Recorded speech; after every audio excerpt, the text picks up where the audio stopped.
Hello once again, everyone. This time I'm going to be talking about dun, dun, dun, The Walking Dead seasons 1 through 4. Basically I've been slowly watching them. I think it's taken me about 2 months. Seriously, I watch them and then I get into gaming and then I forget about it and then I watch more and so that's how it's been going on. So basically, obviously I got the complete first, second and third series a while ago, about a year ago actually.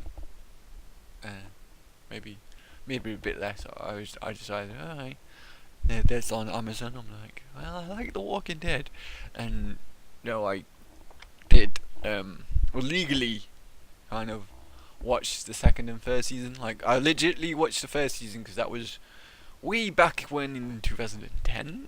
It was on Five, a TV channel over here. Obviously, I'm UK based, so we have BBC One, BBC Two, ITV, Channel 4, and Channel 5 as the just standard TV packages kind of deal.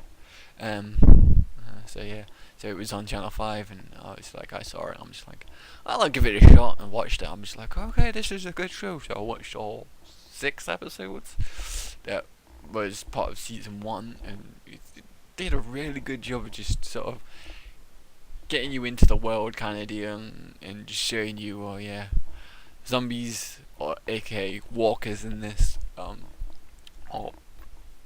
sort of like the main bad, sort of like the thing that you have to deal with. You got really interesting characters in the form of Rick Grimes, who was the lead, and he did like a really good job. In the first season, he's like, obviously, you see him, he gets shot just before the outbreak happens, kind of deal. As he's a cop and he's doing his job and he gets shot. It's like he gets in the hospital, he goes into a coma, and then when he wakes up from the coma, it's like the world's gone to shit and his family's missing, and he doesn't know entirely what's going on. So it's like he tries to find his family, so he goes to Atlanta, which is not a good place to go to because it's full of zombies, and he meets Glenn and Andrea, and then eventually hooks it up with Shane and his family and do all that kind of stuff, and then he handcuffs Merle to the top of a roof, and then goes back for him later with Glenn and Daryl and stuff like that. And it's like, yeah, he's still like a good guy in the first season, and he's trying to sort of save everyone, and like he comes in, he's not quite like only the immediate leader, because I think Shane's sort of like the leader of the group at that point, but he's sort of like, it becomes to step up to the role, and eventually he does become the real lead of the group by the end of the season, kind of deal. He decides they should go to the CDC. They go to the CDC, find out what the fuck's going on, and then almost get killed by the crazy scientist who's like, yeah, there's no point in going on anymore, so I'm gonna just blow up this place up, and you're gonna come with me. And they're like, well, we want to have a choice, mate. We can try and live in the world as it is, and so they do. And then season 2, it's like Sophia goes missing, and season 2 to me was the worst season, just because the first half was like, oh no, Sophia, oh no, Carl gets shot, but I'm just like, oh fucking, this plot is so shitty, like seriously, it's just hanging on from Fred, and he's like, he meets some new characters in the form of Maggie, Herschel, and Beth.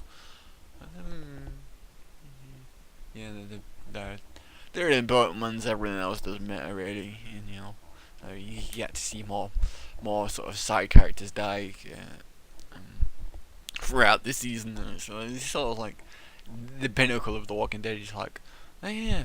So in the first season, it's like, you literally care about no one who dies in the first season, other than the one real important death, I would say, was Andrea's sister, who I can't even fucking remember her name, but it's like she dies, and it's like that sets up Andrea's sort of character arc for the next season, kind of deal. Well, for the remainder of season 1 and for season 2, it's like, and just sort of helps her develop into the character she eventually becomes. It's the kind of deal, the badass who still wants to live, whereas in the end of season 2 she's like she wants to die kind of deal. Well, no, end of season 1 she wants to die kind of deal, but through like getting over her sister's death through season 2, she's like, yeah, I want to live kind of deal, and then Dale dies in season 2, which I think, other than like Sophia dying and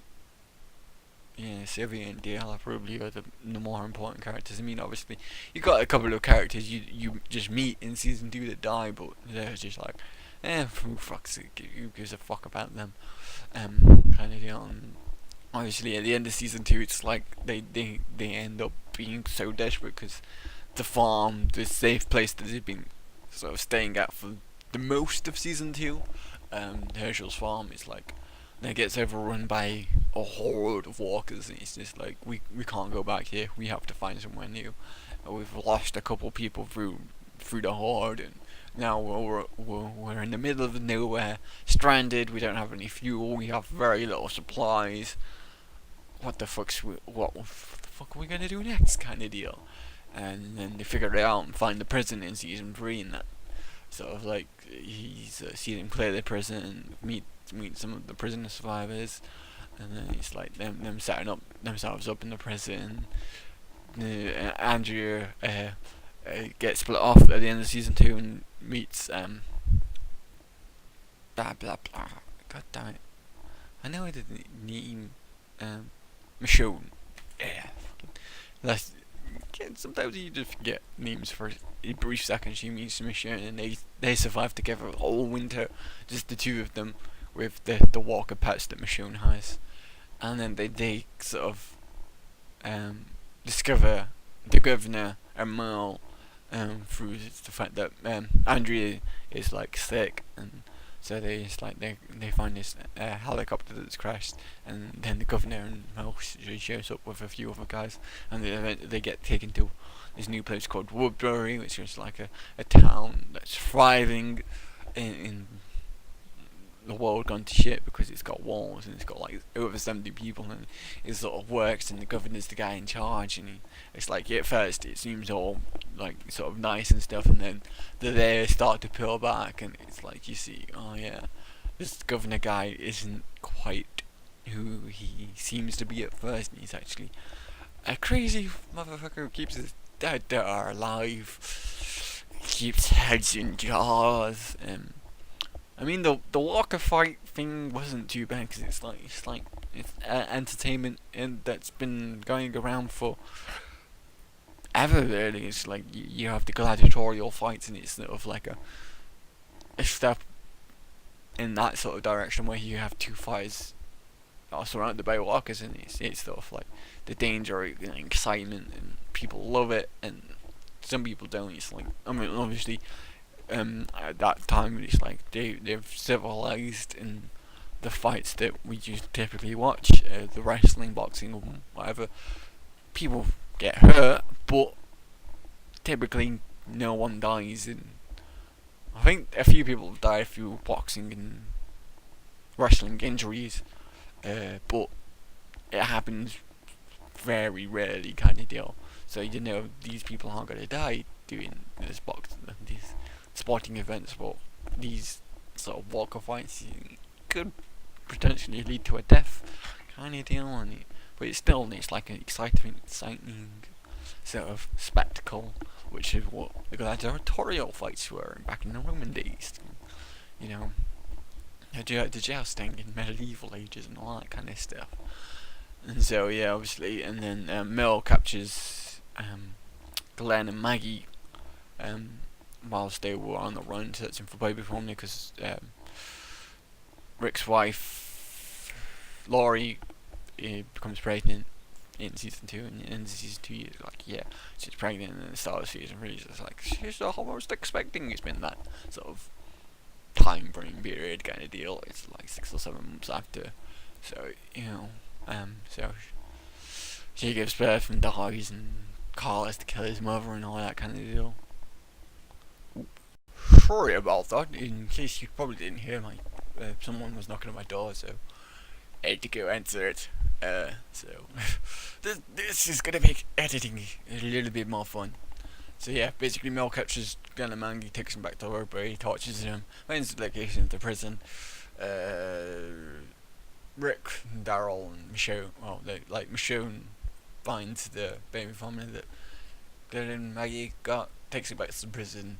She tells Rick about Woodbury, and they go to attack it, get Glenn and Maggie back, but use Daryl because one of them gets captured and has to sort of fight his brother for a little bit, and then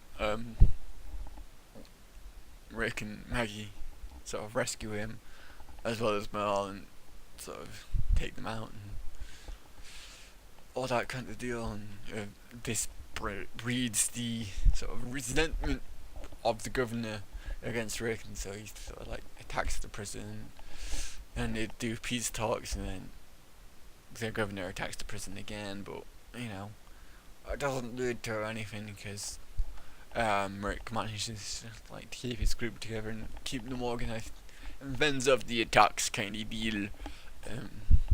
And so in the end, like the governor kills quite a lot of his people and then sort of vanishes.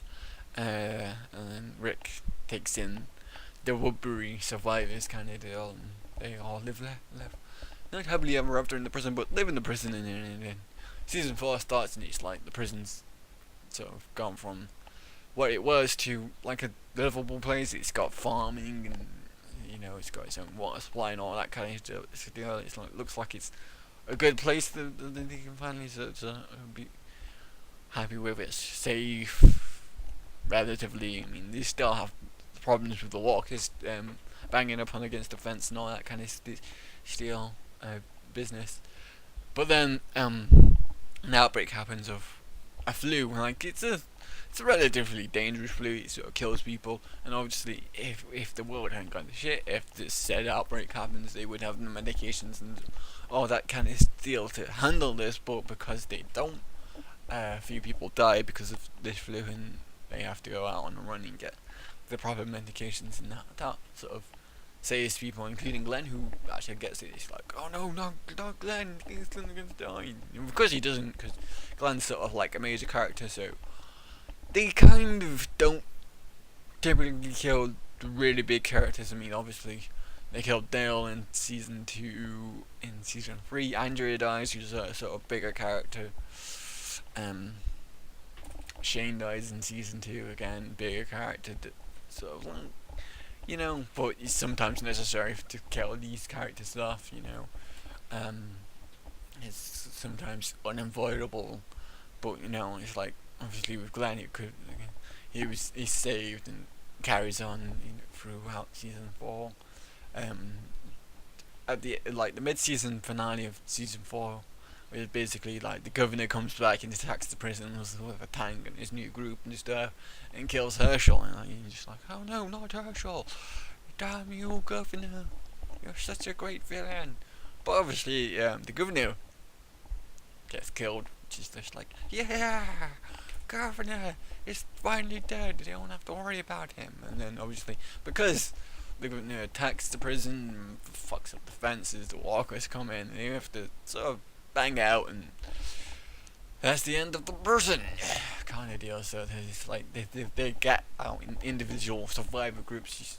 So you have Rick and Carl get out together, and they think Judith's dead, because they see the baby stroller that's got blood in it, and at the end of mid-season finale of season 4, I'm just like, no, not Judith, what the fuck? Why do you let these kids look after a toddler that's like a year and a half to 2 years old?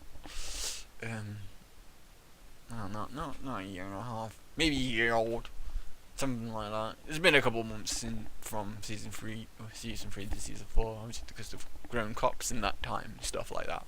But it's not quite clear how old Judith is. I think she's about 1 because she's walking, and she isn't walking, but she's sort of crawling and stuff like that.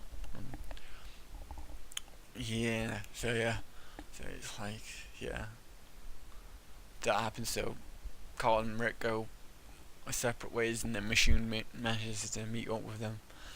Beth and Daryl go on their separate ways, which is like, I think I really like that relationship, how they developed that in the sort of solo episode they had, because that's the way they sort of like the latter half of season 4 sort of happened, was they focused on a couple of character groups or specific like just group of characters, and I found that really interesting. It's like you have just, for example, just Beth and Daryl together.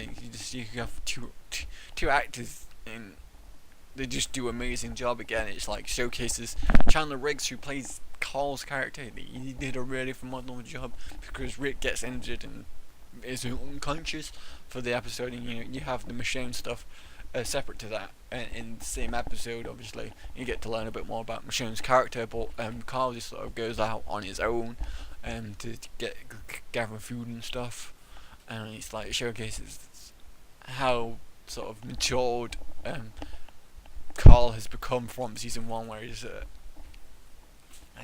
bit of a bitch, really. He's not able to sort of look after himself. He needs the sort of adults to look after him, and then in season 2 he's still like a kid, and he plays around, and but he becomes mature, and obviously in season 3 is where you see the transition of he has to kill his mom, so he becomes not necessarily grown up, but a lot harder, and sort of that. And it's like, it's like raising a child in their shit world is, they become different, it's like they're not as innocent, and you have to deal with that kind of deal. So yeah, and obviously so learn about machine and stuff, and then Glenn goes off with Tara, who was sort of like part of the governess group. He obviously meets this family in season 4, of Lily, Tara, their dad, and Megan, something like that. And so they become like his new family kind of deal, and then he takes them to this new group, which was led by his old buddy, Spanish guy, Hernandez or something like that. He ain't get glue. He's not an important character. He dies pretty much in the first episode. You see him in killed by the governess. It's like, you don't give a shit, really.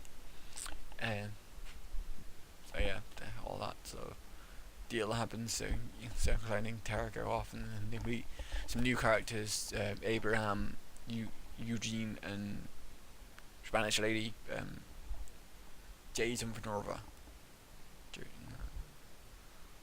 But yeah, so they link up, and Abraham is trying to take Eugene to Washington, because he's the guy who knows how to save the world. Dun dun dun.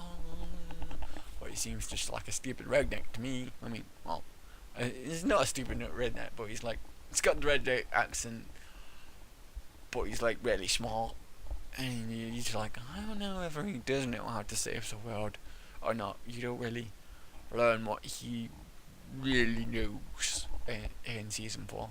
So it'll be interesting, because I've not watched season 5 yet. I know the first half of season 5's available. I'll have to try and find a way to watch that, maybe illegally, as I've done in the past. If I can't find a good source of that, I'll have to wait until the 4th season comes out on DVD, which will be a while, and then get that whenever that comes out, kind of deal. Watch it legitimately. I probably will get the legit way anyway, because I do like watching The Walking Dead, but would like to watch it fairly soon ish, whatever, that kind of deal.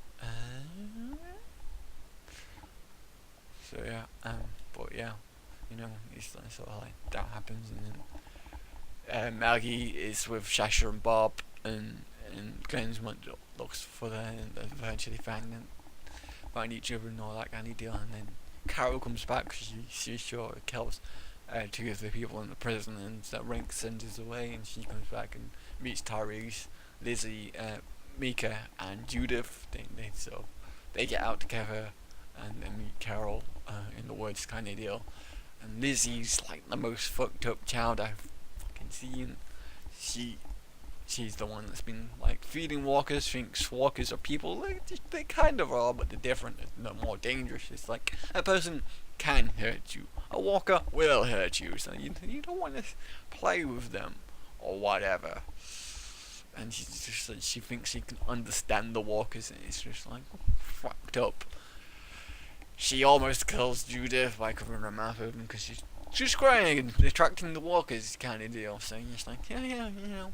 She's like, just to stop her crying, she covers her mouth, and then it's sort of like she becomes in this distorted. She's like she's trying to fucking kill her, and it's like she doesn't stop. She's like her sister's shouting at her because the walkers are coming, and she's just focused on covering Judith's mouth. I'm just like, no, don't do it, bitch.